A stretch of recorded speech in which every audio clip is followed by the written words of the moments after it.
Astaghfirullah illa billahi wa ba'd. Alhamdulillah, di malam hari ini kita bisa kembali melaksanakan salat tarawih berjamaah,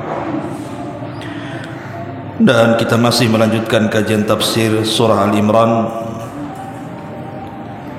Dan ada sedikit faedah dari surah Al-Imran ayat ke-77 yang kemarin kita bahas,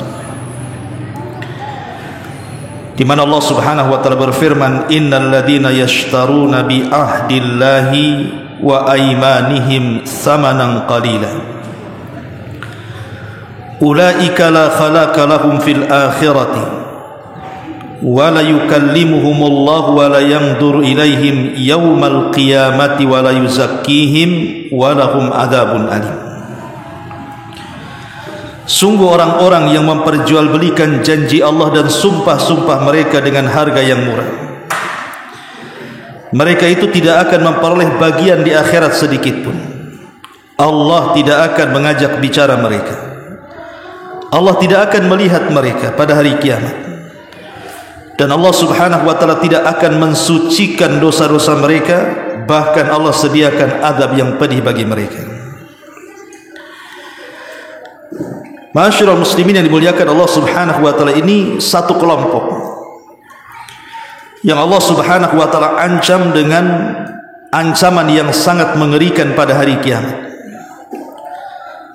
Tapi apakah orang-orang yang tidak akan diajak bicara, tidak akan dilihat, tidak akan disucikan, bahkan bagi mereka azab yang pedih ini hanya kelompok yang disebutkan dalam surah Al-Imran ayat 77 saja? Tidak. Masih banyak orang-orang yang mereka tidak akan diajak bicara, tidak akan dilihat, tidak akan disucikan, bahkan mereka mendapatkan azab yang pedih. Saya contohkan dua hadis. Yang pertama, hadis dari Abi Hurairah radhiyallahu an yang dikeluarkan Imam Muslim. Kata Nabi sallallahu alaihi wasallam, "Thalathatun la yukallimuhumullahu yaumal qiyamah wa la yuzakkihim wa la yanzuru ilaihim wa lahum adzabun alim." Ada tiga kelompok, kata Rasul, tidak akan pernah diajak bicara pada hari kiamat oleh Allah Azza wa Jalla. Maksudnya, sekalipun diajak bicara, tetapi Allah mengajak bicara dengan pembicaraan ihana. Ihana itu artinya merendahkan, menghina. Kemudian kata Nabi SAW, wala yuzakkihim, dan tidak akan membersihkan dosa-dosa mereka. Bayangkan kalau seandainya pada hari kiamat dosa kita masih terpikul dan tidak dibersihkan, macam mana kita akan selamat dari api neraka dan masuk ke dalam surga? Ada kelompok itu yang tidak dibersihkan dosanya, naudzubillah. Kemudian yang ketiga, wala yanzuru ilaihim, Allah tidak akan melihat mereka. Maksudnya nadratar rahmah, dengan penglihatan rahmat. Mereka tidak akan diberikan kasih sayang sedikit pun oleh Allah Subhanahu wa taala. Lebih parahnya, walahum adzabun alim, bagi mereka azab yang sangat pedih. Siapa tiga kelompok ini? Kata Nabi sallallahu alaihi wasallam, syaikhun zanin. Yang pertama, syaikhun zanin, orang tua yang tidak bisa meninggalkan kebiasaan zina. Orang-orang yang sudah tua tapi masih berzina. Zina sendiri ada dosa besar, ikhwan. Mau dilakukan anak muda, mau dilakukan orang tua, sama-sama dosa besar. Tetapi yang namanya dosa itu bertingkat-tingkat. Walaupun sama-sama dosa besar, anak muda berzina dosa besar, orang tua berzina dosa besar. Tapi kalau zina ini dilakukan orang yang sudah tua, maka dosa besar ini jauh lebih besar lagi dosanya dibandingkan anak muda yang berzina. Apa alasannya? Yang pertama, disebutkan oleh para ulama alasannya, karena biasanya orang yang sudah tua, yang usianya 50-60 tahun ke atas, biasanya mereka sudah mencicipi yang halal, sudah menikah biasanya. Di hadapan mereka ada yang halal. Kenapa kemudian mereka pergi ke yang haram? Ini tidak lain dan bukan kecuali karena buruknya kebiasaan kakek tadi. Ini yang pertama.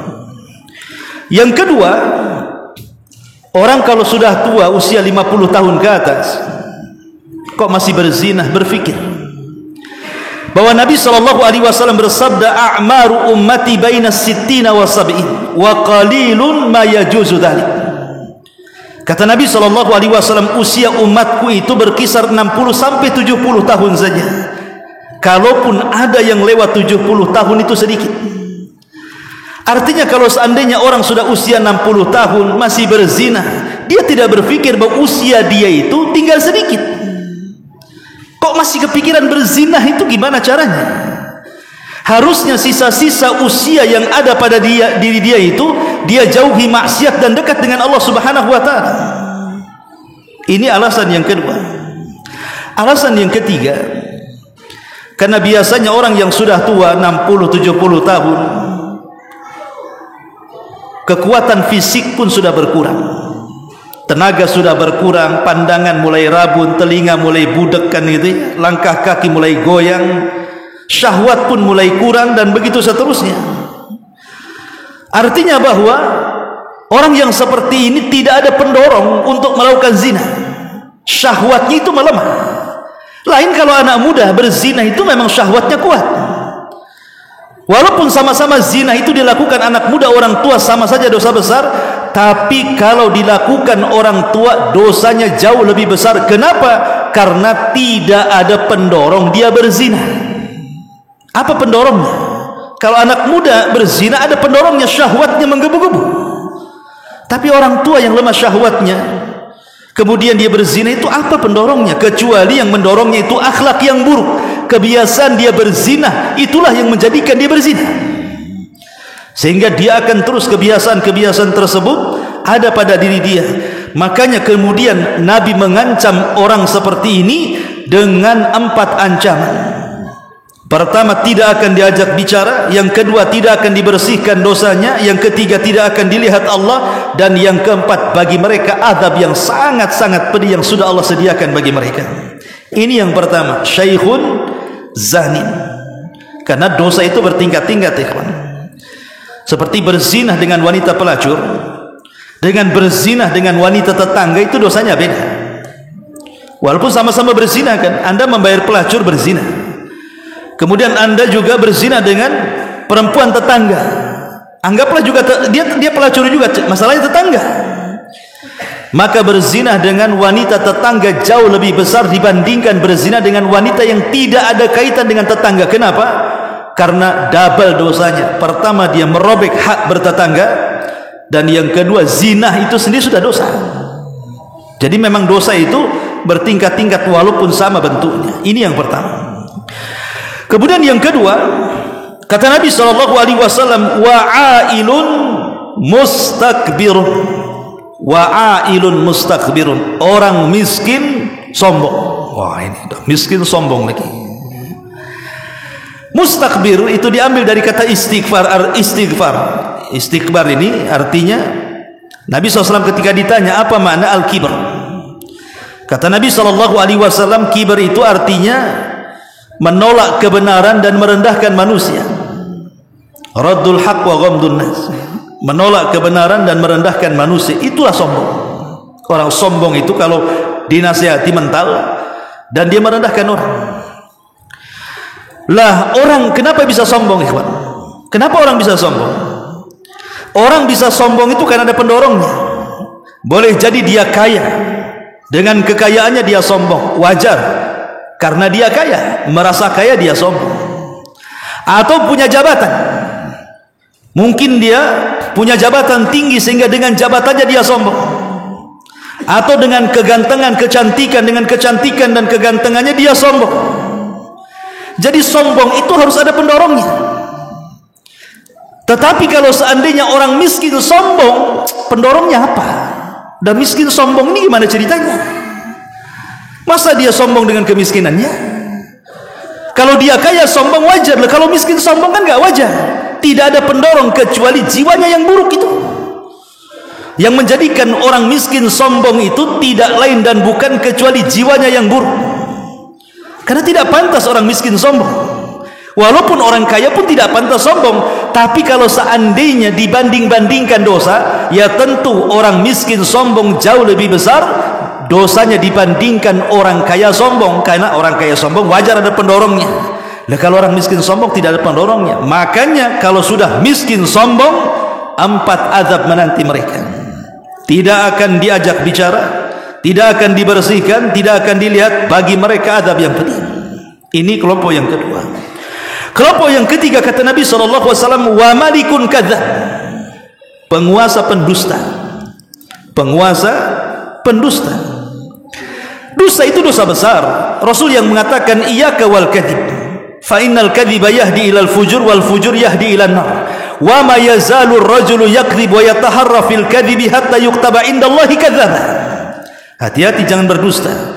Karena dusta itu membawa kepada keburukan, dan keburukan mengantarkan ke neraka. Orang kalau terus berdusta, lama-lama dicatat, stempel dahinya oleh Allah bahwa Anda ini seorang pendusta. Artinya bahwa dusta dilakukan siapapun itu dosa. Saya berdusta, Anda berdusta, penguasa berdusta, sama berdosa. Tapi kalau penguasa berdusta, dosanya jauh lebih besar dibandingkan kita rakyat yang berdusta. Kenapa? Karena hukum ada di tangannya. Kebijakan, keputusan, pembuat hukum ada di tangannya. Kenapa harus berdusta? Hukum ada di tangan dia. Dia suka-suka merubah hukum, merubah undang-undang kan, sesuai dengan kehendaknya. Kenapa harus berdusta? Makanya kemudian para penguasa pendusta ini diancam oleh Nabi SAW. Mereka tidak akan diajak bicara, mereka tidak akan dibersihkan, mereka tidak akan dilihat. Bagi mereka azab yang sangat pedih. Ini 3 kelompok yang juga tidak akan diajak bicara, dilihat, dibersihkan, dan bagi mereka azab yang pedih. Ini satu riwayat. Riwayat yang kedua, riwayat yang masih dikeluarkan Imam Muslim, masih dari hadis Abi Hurairah radhiyallahu anhu. Kata Nabi SAW, "Thalathatun la yukallimuhumullahu wa la yanzuru ilaihim yaumal qiyamah wa la yuzakkihim wa lahum adzabun alim." 3 kelompok Allah tidak akan bicara dengan mereka, Allah tidak akan melihat mereka pada hari kiamat, Allah tidak akan membersihkan dosa-dosa mereka pada hari kiamat, dan bagi mereka azab yang pedih. Yang pertama, al-musbil izarah, orang yang melembrehkan celananya di bawah mata kaki. Subhanallah, ya. Orang yang melembrehkan celananya di bawah mata kaki. Lihat ancamannya luar biasa. Dan ini diremehkan. Bahkan kalau kita mengamalkan sunnah ini, macam-macam pula kata orang kan gitu. Dibilang cingkrang, tidak pantas, kebanjiran, macam-macam kan begitu ya. Sebenarnya hinaan mereka itu bukan menghina kepada izar kita, tidak. Mereka sedang menghina sunnah Nabi, itu masalahnya. Kemudian yang kedua kata Rasul, wal mannan fi ma'at, orang yang menyebut-nyebut pemberian. Makanya ada istilah dalam Quran itu, qaulun ma'rufun khairun min sadaqatin yatbawha adha. Ucapan yang santun itu jauh lebih baik dibandingkan kita memberi seseorang tapi menyakiti hatinya. Lah salah satu bentuk menyakiti hati orang yang kita beri itu dengan menyebut-nyebutnya tuh. Ah, kamu ini kalau nggak ada saya nggak jadi kamu. Untung ada saya. Kalau orang kemudian menyebut-nyebut budi baiknya kepada orang lain, itu disebut manna. Itu hati-hati.